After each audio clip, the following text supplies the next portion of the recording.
O Senhor esteja convosco. Proclamação do Evangelho de Jesus Cristo, segundo João. Ao cair da tarde, os discípulos desceram ao mar, entraram na barca e foram em direção a Cafarnaum, do outro lado do mar. Já estava escuro e Jesus ainda não tinha vindo ao encontro deles. Soprava um vento forte e o mar estava agitado. Os discípulos tinham remado mais ou menos 5 quilômetros, quando enxergaram Jesus andando sobre as águas e aproximando-se da barca, e ficaram com medo. Mas Jesus disse: "Sou eu, não tenhas medo." Quiseram então recolher Jesus na barca, mas imediatamente a barca chegou à margem, para onde estavam indo. Palavra da salvação.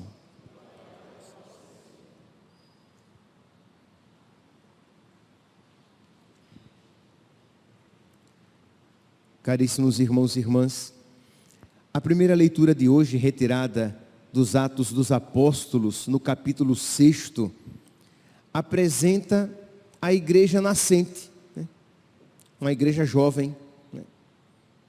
Jesus Cristo fundou a igreja, Jesus Cristo ressuscitou e deixou os apóstolos. Então nós estamos aqui num período inicial, mas mesmo numa igreja jovem, as tensões estavam ali presentes.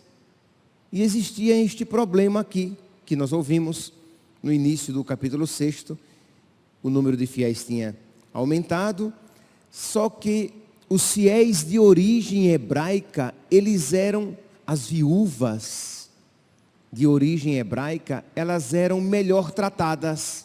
Existia um serviço de assistência na comunidade, de ajuda, e as viúvas de origem hebraica eram melhor servidas.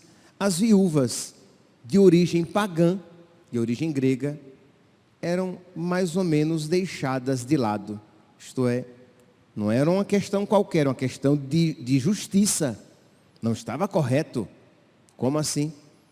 E os apóstolos, sabendo disso, eles se reuniram, diz aqui o versículo 2, e resolveram que deveriam escolher outros na comunidade para que ficassem à frente desse serviço, porque, versículo 2, não está certo que nós deixemos a pregação da palavra de Deus para servir as mesas.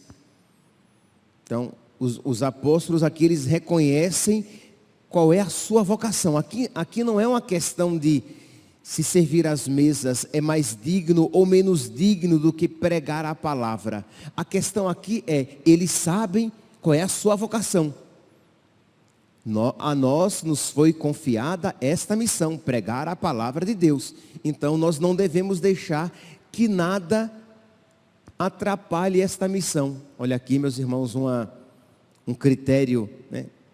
Esse discernimento que todos nós devemos ter. O sacerdote, para saber aquilo que é específico da sua vocação. O pai de família, para que saiba qual é o pai e mãe, né? Qual é o específico da sua vocação, como pai, como mãe. Porque às vezes, outras coisas urgentes tomam o lugar do que é essencial, daquilo que só você pode fazer. Pois bem, então eles veem isso, o que é o necessário, e diz aqui no versículo 3: irmãos, é melhor que escolhais entre vós 7 homens, e aí eles dão os critérios para que esses homens sejam escolhidos. E quais são os critérios? Os critérios são eficiência, isto é, pessoas que saibam trabalhar. O critério é simpatia, pessoas com quem nós simpatizamos. Conveniência, não, eu trabalho melhor com aquela pessoa, entendeu? É mais conveniente a mim que eu escolha aquelas pessoas. Meus irmãos, o serviço na igreja, ele é muito mais do que fazer algo, mas é manifestar Cristo. Então os apóstolos, eles têm o discernimento. O critério não é esse.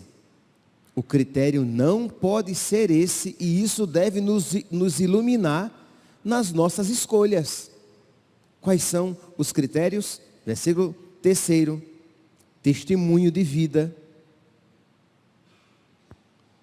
Deus, pessoas cheias do Espírito Santo e de sabedoria. Repletos, 7 homens de boa fama, testemunho de vida, repletos do Espírito e de sabedoria. Estes são os critérios. Meus irmãos, repito para que fique claro, porque talvez a ficha não tenha caído. Veja se esses são os critérios que você utiliza nas suas escolhas. Precisamos de um catequista.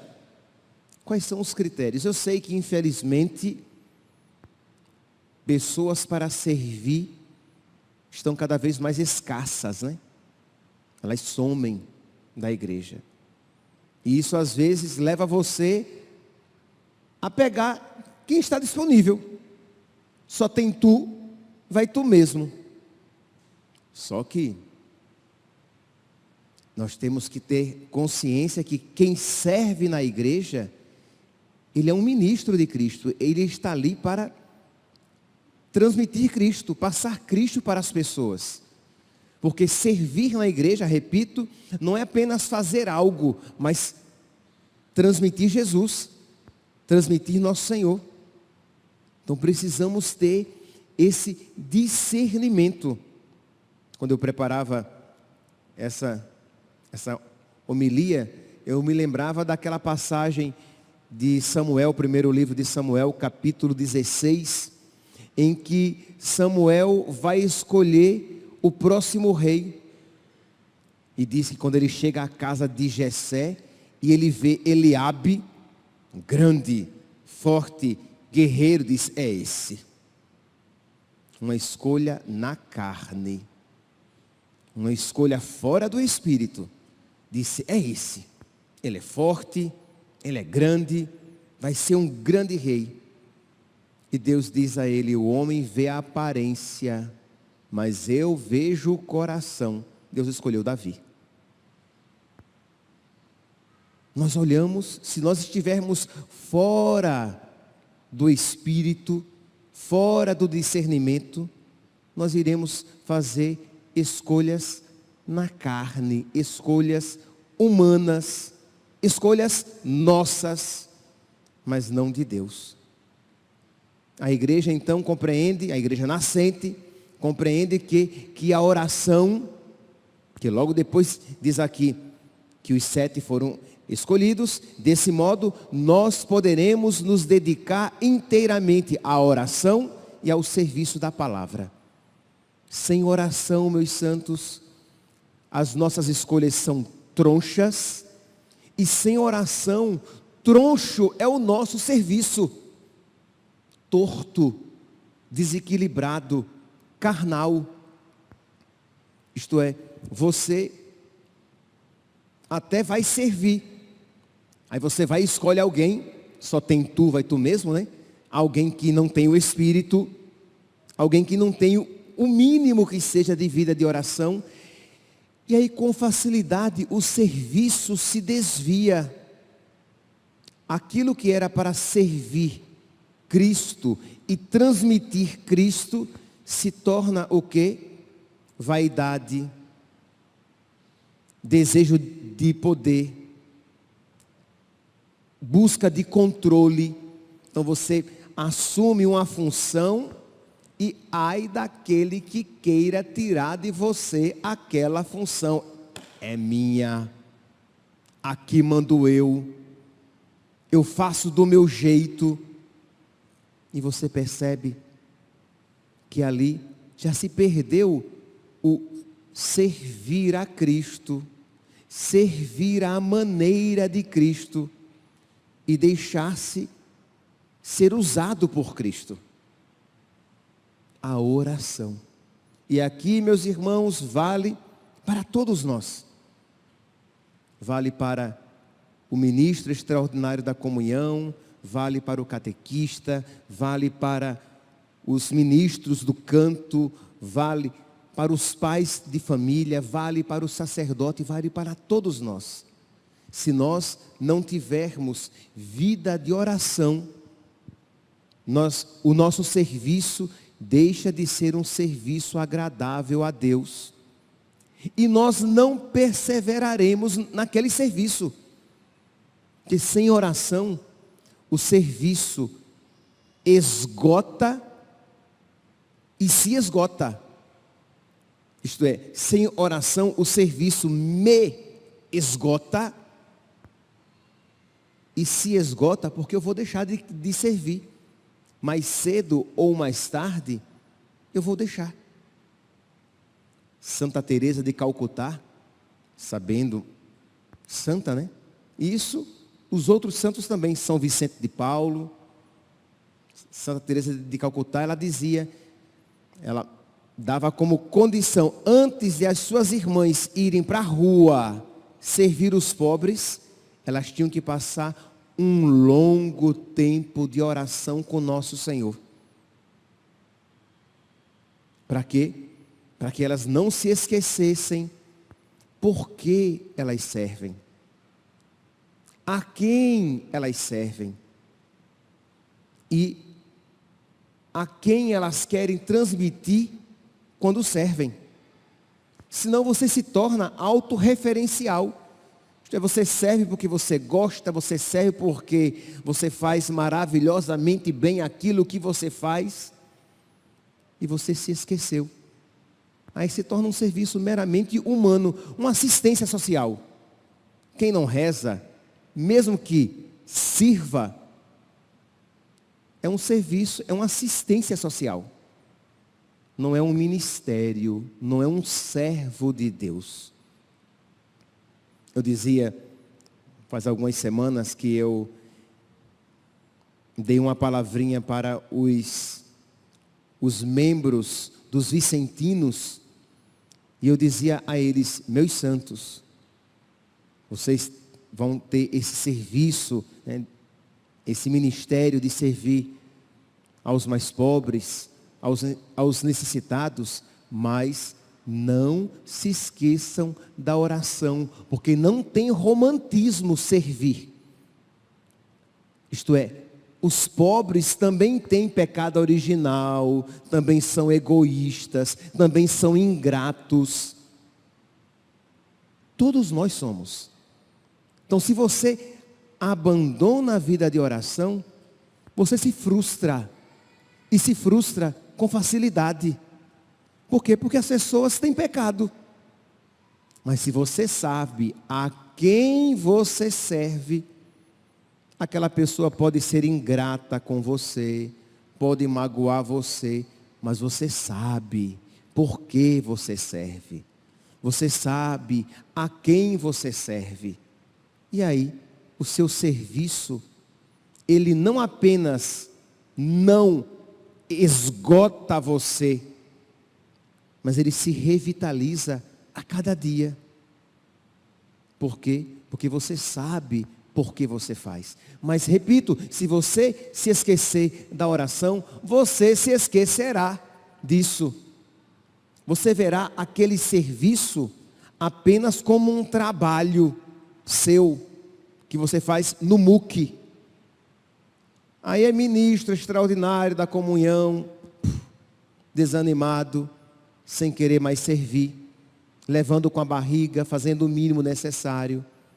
É coordenador e coordenadora de comunidade, na mesma linha, cantores, catequistas, acólitos, se as leituras estivessem aqui, eu diria leitoras, padre, porque se esqueceu. Como ele abandonou a oração, ele abandonou a seiva. Aquele que está ligado a mim produz muito fruto de Jesus. Permanecei a mim, permanecei em mim. Mas se nós abandonamos a oração, nós deixamos de permanecer em nosso Senhor. Se você abandona a oração, é claro que a sua missão de marido e de esposa vai cansar. Porque a sua esposa tem pecado original e o seu marido também. E elas vão dizer, eles têm mais, padre. Não sei. Não sei. Só sei que tem. E se você não estiver ligado a Cristo, aquele serviço, sim, porque é um serviço, né? Até classicamente nós dizemos o quê? Os sacramentos são divididos como os sacramentos da iniciação, os sacramentos de cura e os sacramentos de serviço. E quais são os sacramentos de serviço? Ordem e matrimônio. Você serve, de alguma maneira, servindo a sua esposa, servindo ao seu marido, e ambos servindo os filhos, e os filhos servindo os pais, e assim servindo a igreja. Então, meus irmãos, a oração é o critério. A oração, ela deve preceder, acompanhar e interpretar o nosso serviço. Ela precede, porque é que vai nos capacitar a desejar cada vez mais ser de Deus e agradar a Deus e alegrar a Deus com a própria vida. Acompanha, porque sem mim nada podeis fazer. Se a oração não acompanhar, eu vou desanimar, eu vou me esgotar, eu vou me frustrar, eu vou deixar para trás. Mas também interpreta o meu serviço cada vez mais. Isto é, eu vejo o meu serviço noutra ótica. Eu vejo aquele trabalho, eu vejo aquele esforço a partir de uma outra luz. Por quê? Porque eu vejo tudo a partir de Deus. Meus irmãos, que essa palavra de hoje nos inspire e nos questione. Nos inspire a buscar mais, cada vez mais, a vida de oração, porque vai nos capacitar e vai nos dar alegria em ser servos de Cristo. Mas também nos questione, mas será que eu não tenho abandonado? Não tenho me afastado de nosso Senhor? Mesmo que você esteja aqui na comunidade, mesmo que você esteja servindo, mas será que, porque eu me afastei da oração, eu deixei de fazer um serviço espiritual, no Espírito, na graça, e estou servindo no humano, na carne, apenas com as minhas forças? Que esta palavra nos inspire e nos guie na nossa oração. Louvado seja nosso Senhor Jesus Cristo, para sempre seja louvado.